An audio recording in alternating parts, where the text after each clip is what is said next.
agora a gente vai começar com esse segundo painel aqui, e também vai ser um sucesso, porque não é por nada, mas eu estou achando esse webinar bem bom, bem do bom. Então, é o seguinte, a gente vai falar sobre tokenização de ativos, a oportunidade, a gente falou de infra, agora a gente vai falar da outra ponta, que é a ponta mais de produto, e para isso nós temos aqui o Bruno Mastelaro, do Itaú, o Cássio Krupinski, da BlockBR, o João Paulo Aragão, da Microsoft, e o Marcos Rocha, do Verano Advogados. A gente tem sempre que trazer um advogado, porque essa questão da regulamentação, a gente acabou de falar agora com o Nayan, não dá para falar de criptoativos sem falar de regulação. Eu queria, então, pedir para que vocês quatro se apresentassem e dissessem o que vocês estão fazendo, enfim, nessa área de tokenização. Eu vou começar com o Bruno, que eu vou fazer em ordem alfabética. Vai lá. Ótimo. Obrigado, Cláudia. Pessoal, bom dia. Primeiramente, quero agradecer aqui o convite e a oportunidade de conversar com vocês. Sou Bruno Mastelaro, sou especialista de estruturação e produtos no Itaú, e eu toco a área de tokenização aqui dentro da Digital Assets. Então, toda essa parte dos estudos, dos cases que o banco está olhando, que estão rodando no mercado, tudo isso passa aqui por nós. Tenho um background de mercado tradicional, sou advogado de formação, já trabalhei com derivativos, câmbio, operações de tesouraria, e assim como outros, e acho que a maioria aqui, tive contato com o mundo cripto nos últimos anos, vi o potencial que isso tem de disrupção e de transformação da vida da sociedade como um todo, e embarquei também nesse projeto. Estou à disposição aqui no que a gente puder contribuir na discussão. Em termos do que o banco tem feito, o banco tem montado a unidade de negócios desde 2021, com muito estudo, muito próximo dos clientes e dos parceiros do banco, dos reguladores. A gente participou de Lift Challenge, participamos da primeira debenture tokenizada que foi feita no sandbox da CVM. Estamos em vias de entrar em outras iniciativas que estão sendo promovidas pelos reguladores também. Então, a gente vê com muito bons olhos essa aproximação da inovação com os reguladores e com os cases que a gente olha junto com os nossos clientes. Passo a palavra, Cláudia. Ótimo. Vamos lá, Cássio. Você está no mudo. A frase mais falada desde que começou a pandemia. Você está no mudo. Obrigado, Cláudia. Obrigado pelo convite. Um prazer estar aqui com vocês. Bom, a BlockBR nasceu, né, em 2021, metade de 2021, quando nós já olhávamos, na verdade, a evolução dos criptoativos, né, sempre olhando que o ativo digital deve ter sempre o colateral, né, a operação muito bem organizada por trás, e nós olhamos muito para ativos reais, né, ainda incipiente no mercado 2021, aí nós acabamos dividindo em duas estruturas, né, em ativos financeiros e ativos reais, e, obviamente, nós caímos, né, para a tokenização da CCB, né, do direito creditório. Só que o mercado, a gente vem entendendo que o mercado, se todos os empreendedores do mercado olhassem muito mais para a organização e não para o produto, ele seria muito mais rápido em sua evolução, né? Então, eu acho maravilhoso o Lift, acho maravilhoso tudo que vem acontecendo, as iniciativas da CVM Banco Central, mas, de certa forma, atrasa um pouco, né? Porque se você cria um ambiente, um ecossistema próprio, onde você faz a aplicação da infraestrutura, da aplicabilidade da tecnologia, você voa muito mais rápido e mostra como isso funciona.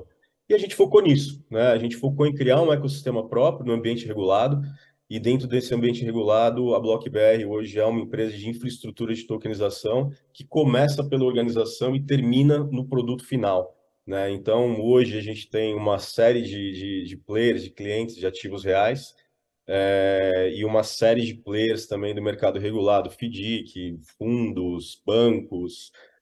Então, esse é um pouquinho da BlockBR hoje, né? Não estou indo contra a Lyft, nada disso, gente. O que eu quero dizer aqui é simplesmente dá para correr por duas vias, né? E ver qual que é a mais rápida para ser mais rápido no mercado em questão de aplicabilidade, mostrando isso para o Banco Central e para o regulador, né? Então, esse é o caminho que a gente optou.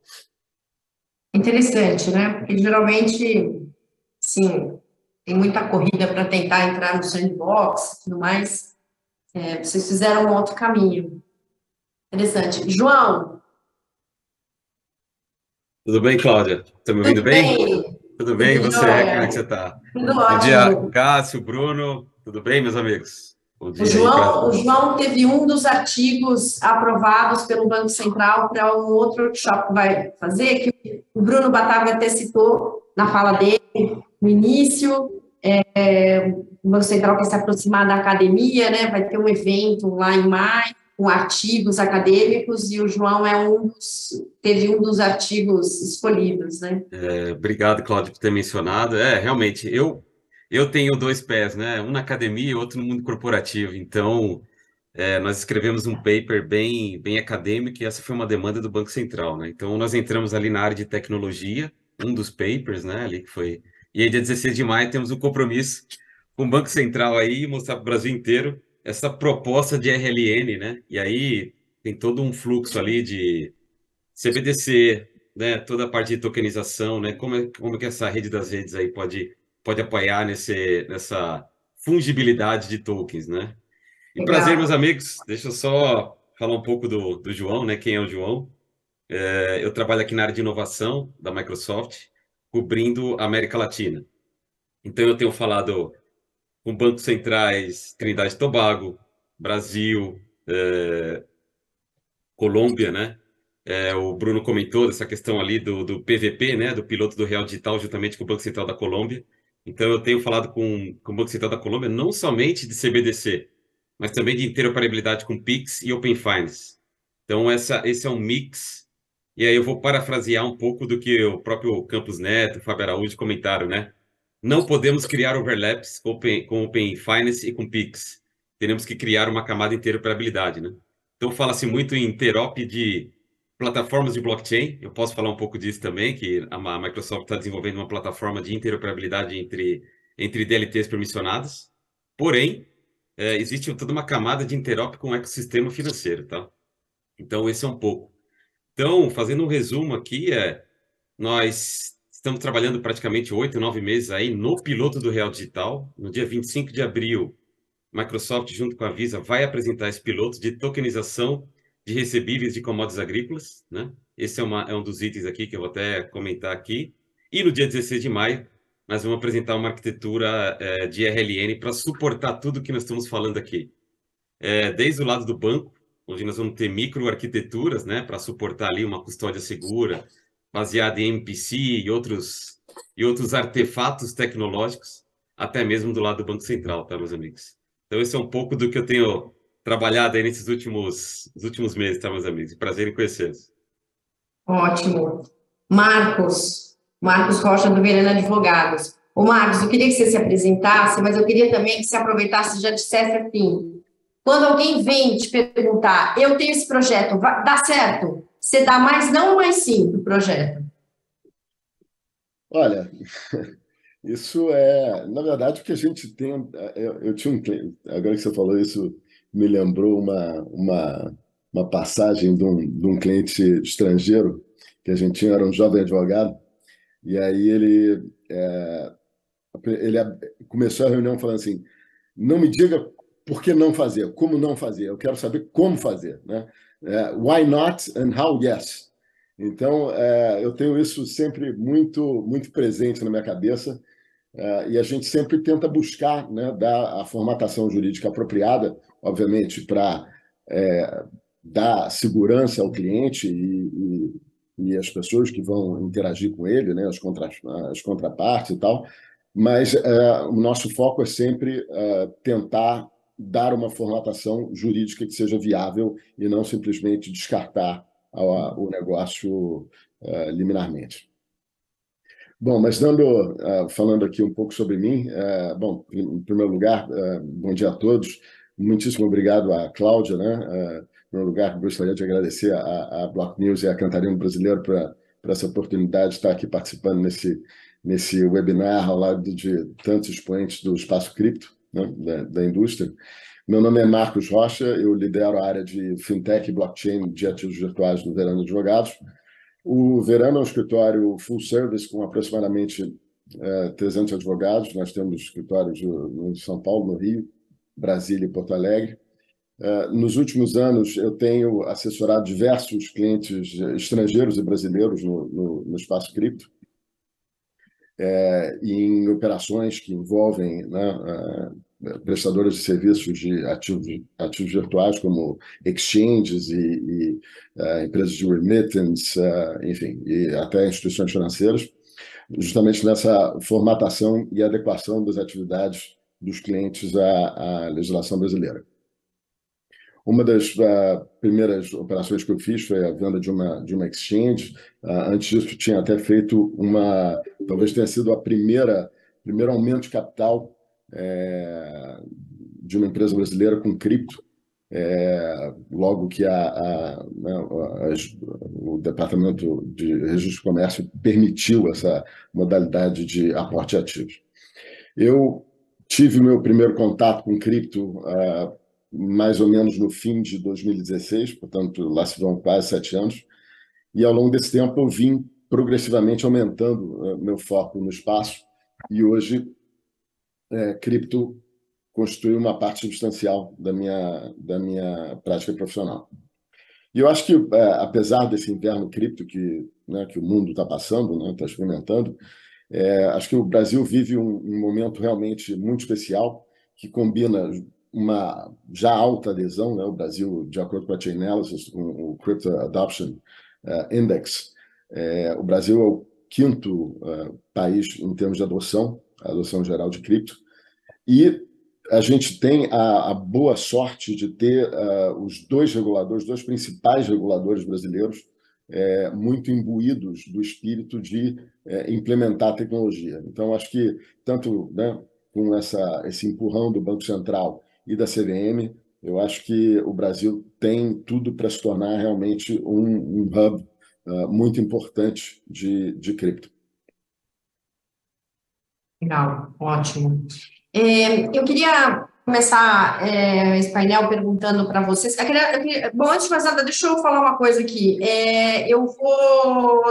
Uma pessoa que está assistindo, ela fez uma pergunta que foi a Renata Vilen, Renata, você fez a pergunta no painel do Kanashiro, mas eu vou depois trazer para cá, tá? Bom, mas antes, deixa eu perguntar uma coisa aqui. Existe essa frase clássica que, assim, tokenize everything, dá para tokenizar tudo, e aí eu queria saber se, quando a gente pensa em instituições financeiras, empresas, essa frase se aplica não só do ponto de vista tecnológico, mas também do ponto de vista da regulação e do produto. Vai ter mercado para isso? Quem que quer começar aqui? Cássio, quer começar? Se eu pudesse até, talvez, dar o... quer começar? Pode falar, vai lá. Até, só para dar um contexto jurídico, né? Acho que é muito importante, quando a gente fala de tokenização, individualizar, quer dizer, definir claramente o que é tokenização, né? Então, na minha opinião, quer dizer, acho que é senso comum, mas tokenização nada mais é do que o registro da propriedade de um determinado ativo em uma rede de tecnologia de registro distribuído, né? De registro DLT. O token nada mais é do que uma representação digital dessa propriedade. E a vantagem do uso dessa tecnologia é justamente a transparência, segurança e reversibilidade das operações. Então, quer dizer, naquelas situações em que a transparência, a segurança e a irreversibilidade das operações é importante, a tokenização é muito boa. Mas eu acho que a tokenização não é para tudo, entendeu? Há situações que a tokenização não é necessária nem faz sentido. Porque justamente essa esse registro distribuído é uma coisa que toma mais tempo, consome mais energia, enfim, então algumas coisas realmente não vão se beneficiar da tokenização. E, em tese, essencialmente, tudo que é passível de um título de propriedade, né, que encerra essencialmente 3 direitos, né, que 3 direitos básicos que estão contidos no direito de propriedade, que é o direito de usar, fruir, né, receber os frutos e dispor, poder vender, pode ser tokenizado. Inclusive, você pode quebrar o direito de propriedade e tokenizar só o direito de usar, só o direito de fruir e retendo, por exemplo, a nova propriedade. Então, só um kick-off nessa questão. Cássio. Legal, poxa, muito boa a introdução do Marcos, é exatamente isso, né? E a gente sempre faz uma pergunta principal, que é o seguinte, né? Tudo pode ser tokenizado? Sim, mas por que e para quê? Né? Eu acho que a resposta principal é como eu garanto o registro, né, versus a garantia do ativo igual à distribuição, né? O que segurança passa isso para o investidor e o que isso representa dentro dessa operação. Bom, quando a gente fala, né, se tudo pode ser tokenizado, eu acho que a gente tem que primeiro pensar na lição de casa, que é o que eu sempre falo, é a organização do mercado regulado, né? Então, primeiro, né, o que eu posso tokenizar dentro do mercado regulado que sirva de exemplo, de aplicabilidade para que isso possa crescer e ser replicado. Cota de carteira administrada, tokenização de CCB, tokenização substituindo, né, CPR digital, CRI digital, enfim. Só que se a gente for pensar na tokenização, tudo isso deixa de existir, né? Então, por isso é tão importante o setor regulado estar dentro da tokenização, porque isso, de certa forma, vai ser substituído, né? Não vai deixar de existir o CRI, vai continuar existindo, mas ele vai passar a ser um CRI digital, talvez nem seja esse nome, né? Talvez mantenha o nome, mas a operação é a mesma, trazendo mais eficiência, mais volume de operação, mais descentralização, não da forma lúdica, mas da forma correta e coerente para ser aplicado. Enfim, dá para desenrolar um papo aqui em cima disso, que aí eu respondo todas as perguntas, mas a pergunta principal, a resposta principal é sim, dá para tokenizar tudo, mas a coerência e a curadoria para saber que tipo de aplicação e tokenização deve ser feita, ela é o mais importante hoje. E como faz isso? Organizando o dono do ativo, organizando a operação, organizando as duas pontas, originação e distribuição, né? Primeiro, e pensando sempre em CVM Banco Central, como que isso se aplica dentro das normas, né? Então, por exemplo, aí eu puxo um pouco a bola para nós, né? Falando o seguinte,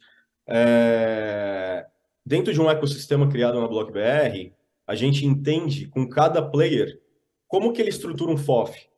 Como é que eu vou aplicar a tokenização substituindo o FOF? Como que eu faço, por exemplo, a tokenização de em real estate, por exemplo, mas eu trazendo uma DTVM para que ela participe da operação e eu não simplesmente vá ultrapassar essas barreiras regulatórias, né, mas eu faço a tokenização de uma forma coerente.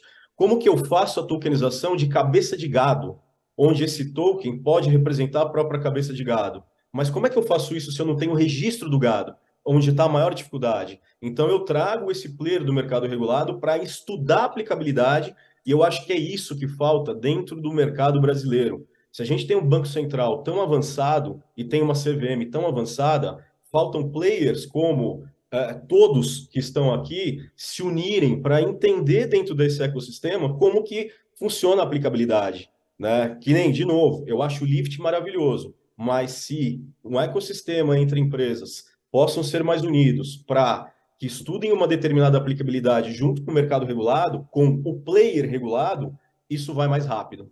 E é assim que funcionaria muito melhor. Junto, é claro, pareando Banco Central, CVM e as empresas em conjunto. Tá. O Bruno, o Cássio falou assim, o CRI vai ser tokenizado. Eu queria que você contasse um pouco por que a tokenização provavelmente vai fazer parte desse mundo financeiro? O que uma instituição financeira ganha com isso, né? O Itaú, você citou que foi o primeiro que participou, né, de uma tokenização regulada. Assim, por que isso faz sentido para uma instituição financeira? E também, né? Porque, na verdade, a instituição financeira está fazendo isso, mas, na verdade, é cliente dela, né? Sim. Acho que eu concordo muito com a colocação do Cássio, quando a gente tem que olhar o porquê de tokenizar, porque não é simplesmente a tecnologia pela tecnologia. Então, acho que tem um exercício grande que precisa ser feito e a gente sempre procura fazer, de entender qual valor é criado para o cliente final que está adquirindo aquele produto. Então, ele tem uma rentabilidade melhor, ele tem acesso a um produto que até então só era disponível a um investidor private, ou ele tem um aumento de custos. Então, na teoria, falando de tokenização e blockchain, você tende a ter uma redução de custos, mas você vai ter realmente toda a desintermediação que se imagina. A gente não sabe e tem um caminho longo a percorrer em termos de roadmap regulatório. Mas o que a gente olha muito é quais são esses benefícios que o cliente pode ter em termos de democratização, em termos de acesso, redução de custos. E para os participantes do mercado, tem uma gama aí de produtos que podem ser fonte de receita, né? Então, acho que é um win-win. O Cássio estava mencionando aqui cabeça de gado. Eu já conversei sobre tokenização de floresta, já tokenização de carbono. A gente vê no Sandbox participantes fazendo ações. Então, tem uma gama de novos produtos que estão surgindo que até então a gente não tem no mundo tradicional. E outro pilar importante que a gente imagina é como tudo isso vai conversar com os novos costumes da geração Z que está vindo, essa geração que já nasce digital, já nasce mexendo em tela, que está acostumada a comprar moedinha em joguinho. Para eles tudo tem que ser mais simples. Demorar ali 2, 3 dias para liquidar uma operação não é uma realidade ali pro mundo deles. Então, acho que são esses benefícios que a gente precisa olhar. Acesso, potencial de redução de custos, criação de valor para o cliente e para o investidor. E a mesma coisa para o cliente corporate, que de repente é o cara que está captando. Eu consigo fazer uma emissão de token mais barata do que uma emissão de mercado de capitais? Se a resposta para isso no futuro for sim, tem um valor enorme para as empresas que estão buscando recursos no mercado. Beleza. Essa questão, eu sempre acho que essa questão geracional é uma peça importante das respostas, né? Porque é tanta mudança, né? Eles não querem acordar de manhã e ir para uma agência bancária, provavelmente. Ele não quer. É pegar o celular dele e resolver a vida. Enfim, e esse mundo cripto pode resolver isso. Ô, João, deixa eu te perguntar uma coisa. A gente estava conversando uma hora e você falou assim, não, teve gente que quis tokenizar celular. Dá, mas mais ou menos, né? Então, eu queria que você falasse um pouco desses cases, assim, cases que estão factíveis e outros que, assim, dá, mas mais ou menos. Eu, como cacuete professor, eu costumo falar depende, né? Respondendo a sua pergunta, dá para tokenizar tudo? No âmbito tecnológico, no viés tecnológico, sim. Mas agora, aí, falando um pouco aí, Cássio, Bruno e o Marcos comentaram, é factível? Traz valor? E aí eu vou até conectar 3 letras que banco gosta muito, a questão do NPS. A experiência do usuário vai ser boa? Eu vou aumentar o NPS do meu banco oferecendo um produto tokenizável? E aí foram comentados vários itens aqui, né? Sim, em conversa com o Banco Central da Índia, pensando em garantia de nanocrédito. Eles pensaram nisso. E algumas ideias do Sudeste Asiático foram trazidas para alguns bancos aqui do Brasil. Só que a viabilidade de você tokenizar um asset como um celular para servir como garantia de um nanocrédito. Por que eu falo nanocrédito? Tá? No México isso é muito comum. CBDC no México também tá em voga.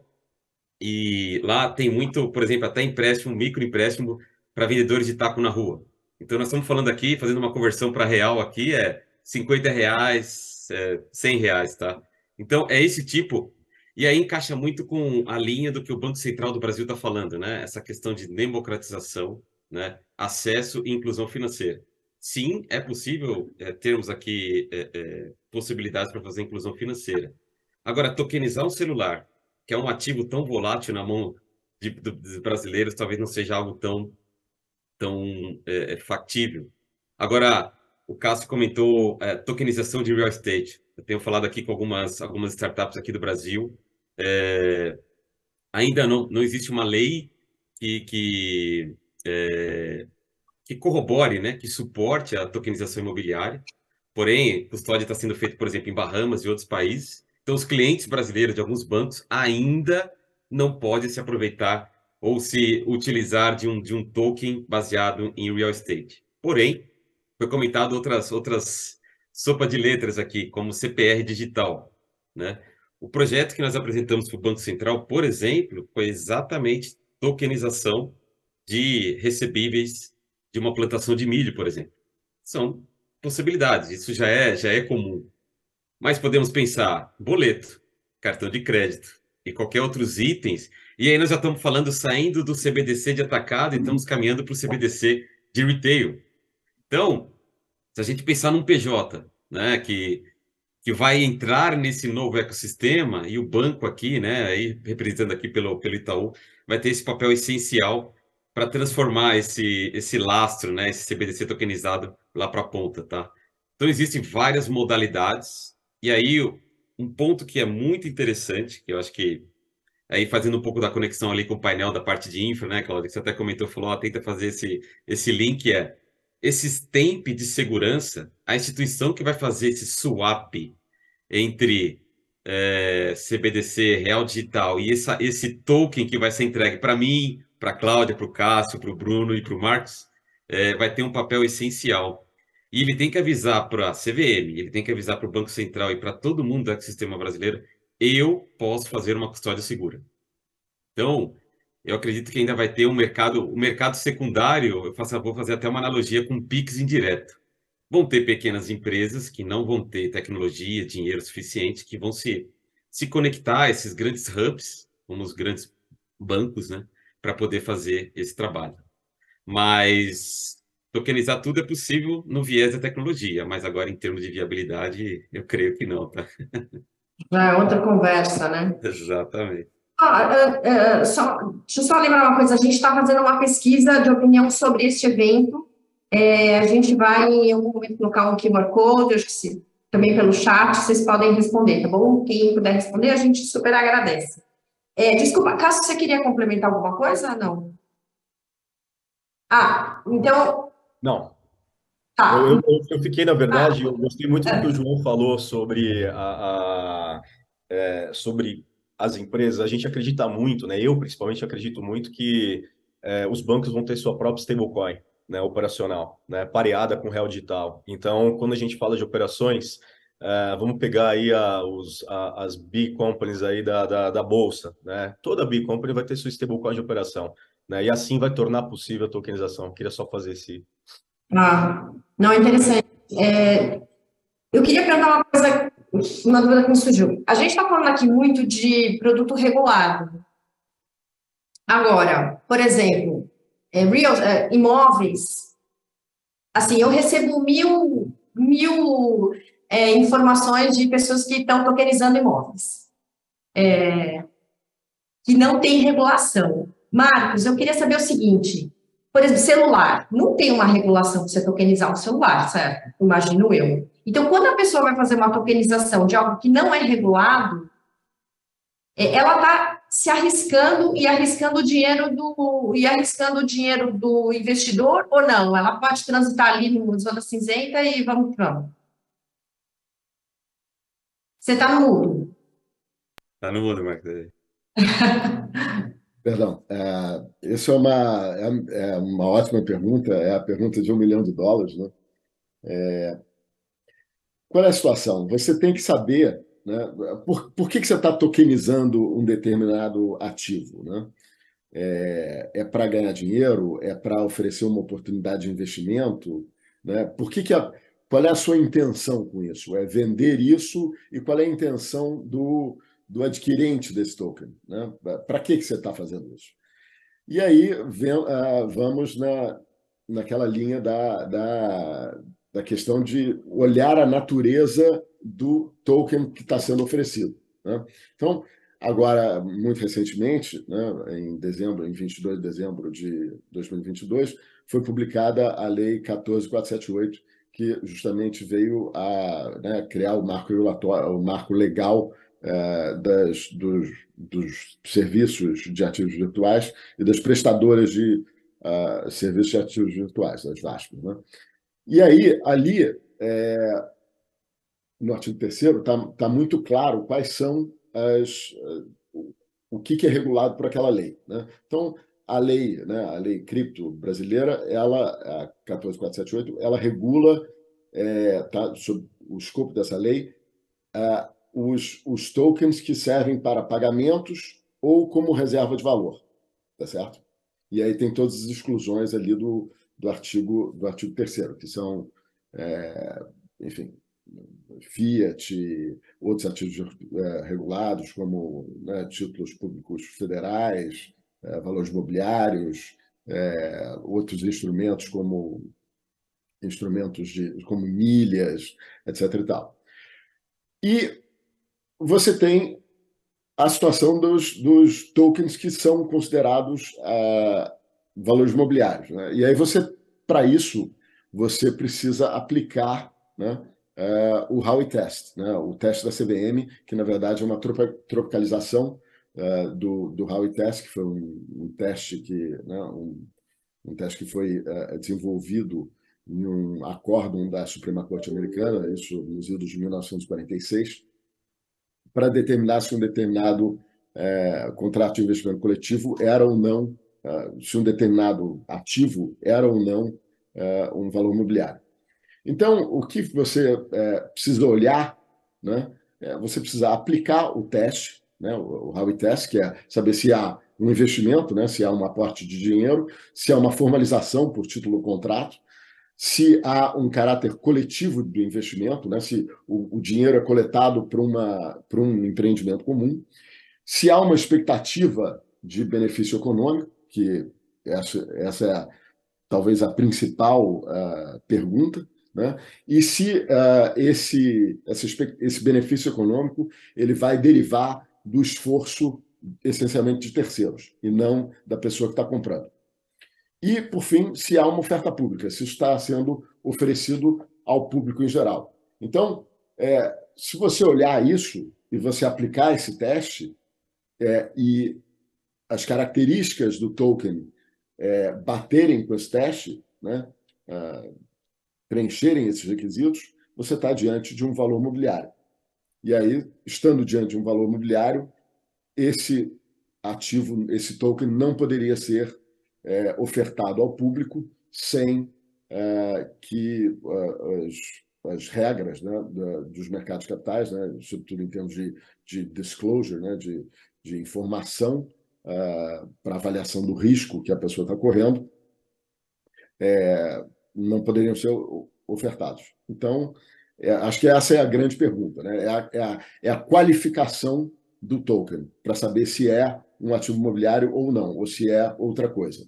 Se for, por exemplo, um token de pagamento, ele vai se enquadrar no framework lá da 14.478 e que ainda vai ser objeto de regulamentação pelo Banco Central.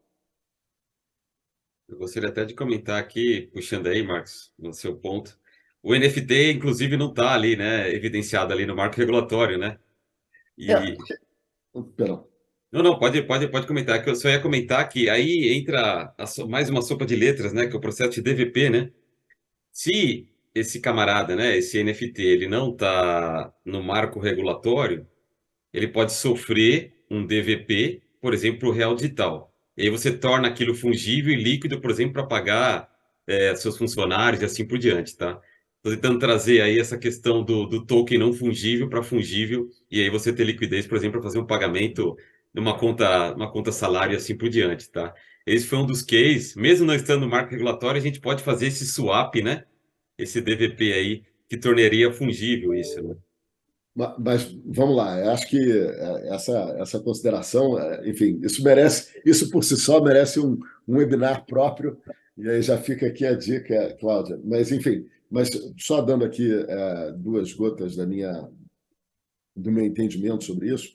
Bom, o NFT clássico, né, que quando ele surgiu, né, no âmbito sobretudo na questão de arte, ele é um colecionável, né? Então, a pessoa não compra isso, pode até comprar com um propósito de investimento, com uma expectativa de investimento, né, de que aquilo vai valorizar ao longo do tempo, mas não é a função essencial do negócio. E sim você ter um colecionável que você vai guardar, que você quer ter, às vezes você pode pôr por exemplo, no Rio você tem o Criptocafé, você tem várias telas com NFTs que ficam lá rodando, enfim. Aquilo lá é um colecionável, uma obra de arte, é uma coisa para deleite visual, né?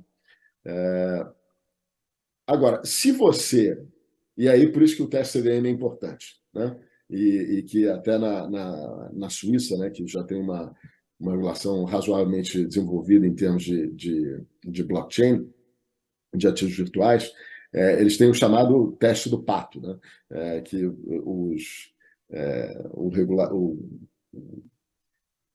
head lá do regulador local disse, olha, se tem pena de pato, nada como um pato, e faz quaquá, é um pato.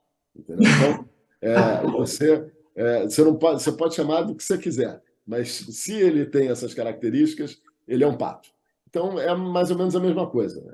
No Brasil, se você aplicar o teste CVM e ele preencher os requisitos, né, desse Howey Test tropicalizado, ele vai ser um valor imobiliário, né? Então, acho que é isso que a gente tem que olhar.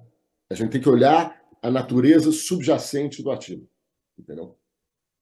A gente está falando aqui de NFT, tem uma pergunta aqui sobre exatamente isso, se está havendo um uso institucional de NFT.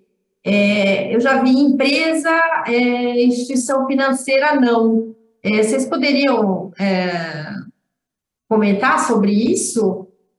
Posso fazer um comentário, sim. Legal, Carlos. Só, desculpa te interromper. E no caso de uso de NFT institucional, também é o seguinte: para que estão fazendo isso? Sim, é para relacionado a processos de negócios ou é mais engajamento? Vamos lá, Carlos. Cláudia, eu tenho uma visão bastante pragmática, tá? Embora eu seja investidor de Bitcoin desde 2011, eu venho acompanhando esse mercado há bastante tempo. E tive um papel ali na Coin Payments, que é líder, né, de pagamentos mundiais, né, e durante um curto período. Depois eu decidi fazer a BlockBR. Eu acho assim, eu acho até meio lúdico falar sobre NFT, mas NFT tem o seu papel, né? Nós fizemos uma operação dentro da BlockBR de uma casa que está sendo lançada no pré-A, mas nós utilizamos NFT para dar direito de uso, não propriedade, né? A grande questão, a estrutura dela é uma SPE, que é dona da casa, né? O investidor compra a fração da casa e ele recebe um NFT que dá direito de uso, X dias de uso, onde ele utiliza em outras casas, que essa operação vai crescer para outras casas também. Mas é o seguinte, né? Quando a gente fala em tokenização, a gente está falando em registro. Então, por exemplo, vamos falar de NFT de arte. Para mim, Cássio, particularmente, só faz sentido uma NFT de arte se a arte for gravada todos os pixels em blockchain e for validada por uma Sotheby's. Se for validada por uma Sotheby's e tiver esse registro pixelado, ok, faz sentido, porque daí não tem duplicidade de oferta. E essa é a grande questão do mercado, a duplicidade de oferta. Por que que eu vou tokenizar uma nota fiscal? Como que eu garanto que essa nota fiscal não vai ser ofertada duplamente? Né? Então, aí a gente traz para a questão das NFTs o que tem um mundo muito mais lúdico, mas a gente precisa trazer para a realidade. Né? Então, na minha singela opinião, as empresas utilizam NFT para branding, tá? Não para produto financeiro. Quando uma empresa for utilizar a NFT para produto financeiro, ou ela é arte, ou ela é música, ou e precisa muito bem validar o tipo de registro, né, para depois entender o que está por trás e se aquilo tem valor financeiro. Legal. O Bruno, você pode completar? Faz sentido ser no setor financeiro? Eu concordo com a colocação do Cássio aqui. Eu já vi situações em que se utilizou o NFT pela característica individual daquele registro e, portanto, para viabilizar a não fungibilidade daquele ativo digital. Mas, fora esse tipo de situação, eu não vi casos em que institucionais ou corporates estivessem usando, por exemplo, para investimento. Eu acho que o NFT ele tem muito esse papel de branding, de fomentar metaverso, ajudar ali a circular e fomentar o mercado de arte. Mas aqui para o mundo financeiro, eu vejo mais até como a base da tecnologia sendo empregada nos produtos regulados. Tá.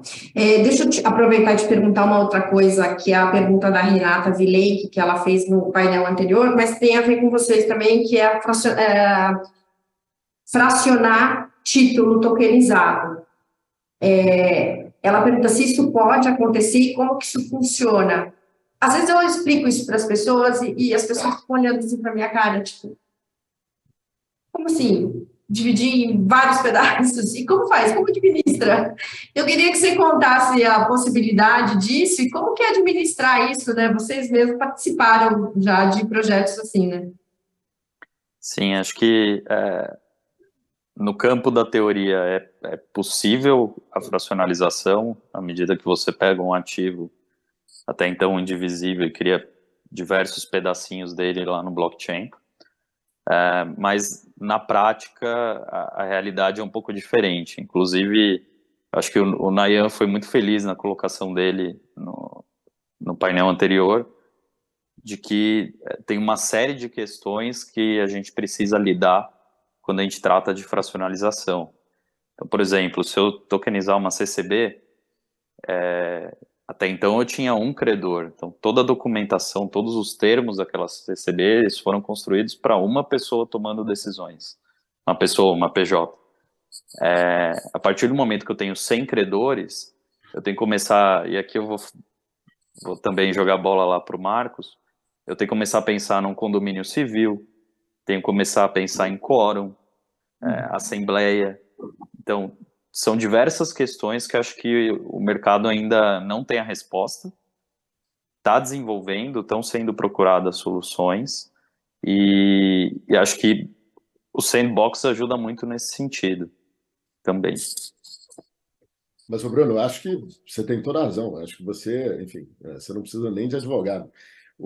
É exatamente isso, é exatamente um condomínio civil que você...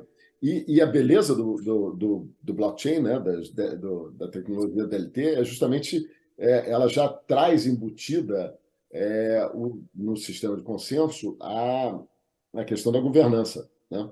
Então, você tem que justamente implementar no blockchain as regras de governança sobre como esse título vai ser conduzido, né? Quer dizer, dentre os inúmeros detentores do título, dos inúmeros condôminos. Né? Então, na verdade, a blockchain vai ser a tecnologia vai ser um tecido conjuntivo entre o título, né, e os seus detentores.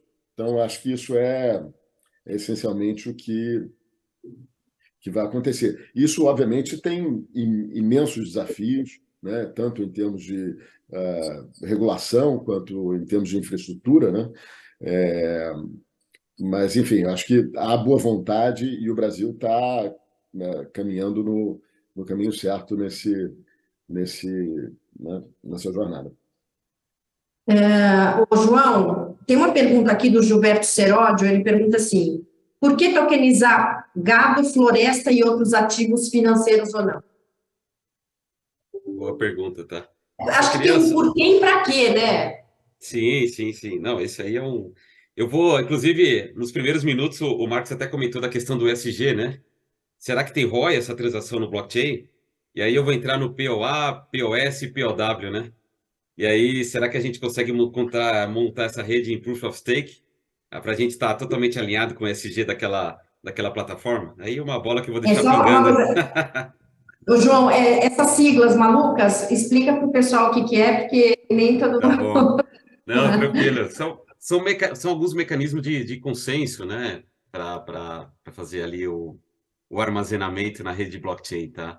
Então, tem o POA, que é o prova de autoridade, tem o Proof of Stake e tem o Proof of Work, tá? Então, são 3 mecanismos diferentes aí para você... Aí, você pode procurar por palavras-chave Merge e Proof of Stake, que aí você vai encontrar bastante dessa informação. São mecanismos de consenso, tá, Cláudio?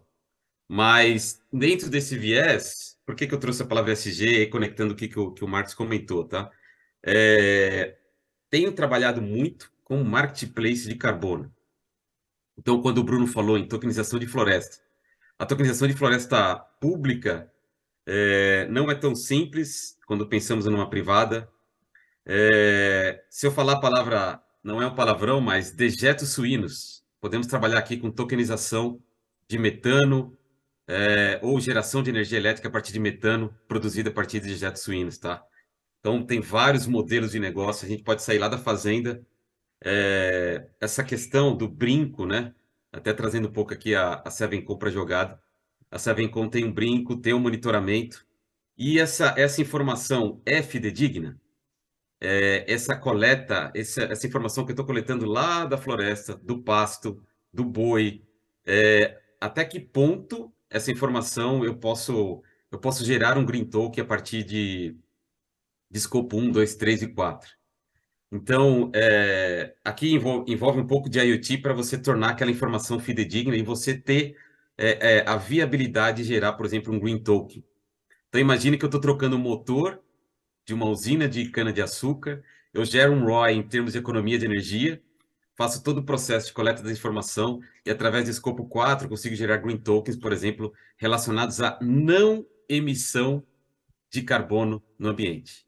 Escopo 4, então isso aqui é uma viabilidade. Agora imagine que você coletou tudo isso, utilizou o IoT, utilizou outros processos para coletar a informação, o brinco do boi. Eu vou sempre lembrar aqui que o Cássio comentou do boi, que é um bom exemplo.